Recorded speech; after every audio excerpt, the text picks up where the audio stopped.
Hi again guys, and welcome to the 5th episode of Quattroporte on Forza Horizon 3, the review series for the sedans, the four-door saloons if you will, on the game. And this particular vehicle is an Aussie sedan.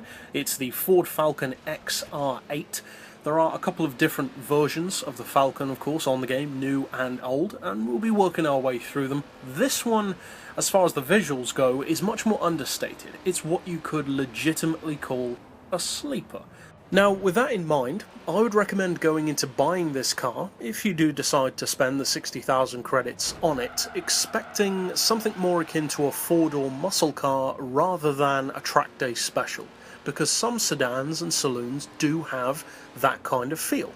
Then, though, you have sedans which aren't. They're nowhere near that. They're basically uprated versions of everyday sedans, and this is more that kind of machine.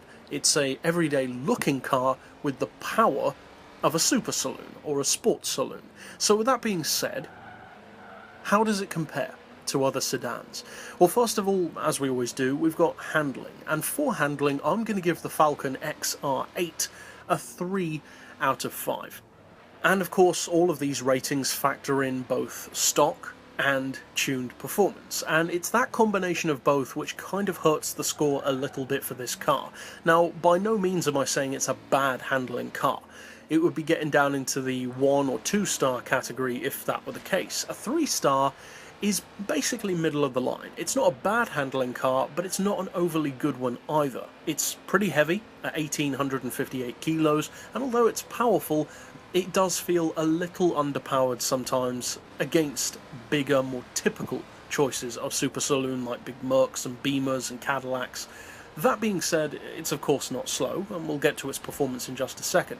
But as far as handling goes, it's certainly more at home sideways around a corner than getting around a corner as quickly as possible. As far as acceleration goes, I'm going to give it a 4. Because it's already pretty good. I said, of course, that sometimes it doesn't feel as quick as some in a straight line.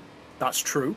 But with tuning, it is one of those cars that's very receptive to that, very responsive to it, and becomes very, very quick. And when I say that it's not as quick as some others, I mean once you open up the field. It's great against other cars with 4 to 500 horsepower. It's the cars with more than that that it struggles against, which in the broad scheme of things isn't too surprising. As far as top end speed, I'm giving it another 4 because it's very good. In fact, flat out, it has a lot of tuning potential again, and it's already pretty good, again within its slice of the sedan pie. As far as value for money goes, I'm actually going to keep the streak alive with another 4 because 60 grand certainly isn't bad. That's a lot cheaper than, say, a Euro Super Saloon.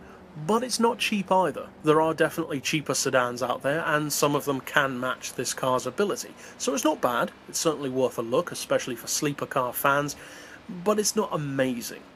Finally, however, for usability, I am going to give the car its single 5 out of 5 score, and that is because of its range. It starts as an A-class car, you can tune it all the way up to S2, you can make it all-wheel drive, rear-wheel drive, it's great as a drifter, it's good on and off-road, it's great in a straight line, and it can be made to be pretty good through corners. So it has that all-round package, plus the fact that it's a sleeper is a great thing, because people don't think of cars like this as much, they don't view them as a threat, and that can be a very useful thing online. And overall, as a tabulation of those 5 categories put together, I'm giving the Falcon XR8 a score of 80.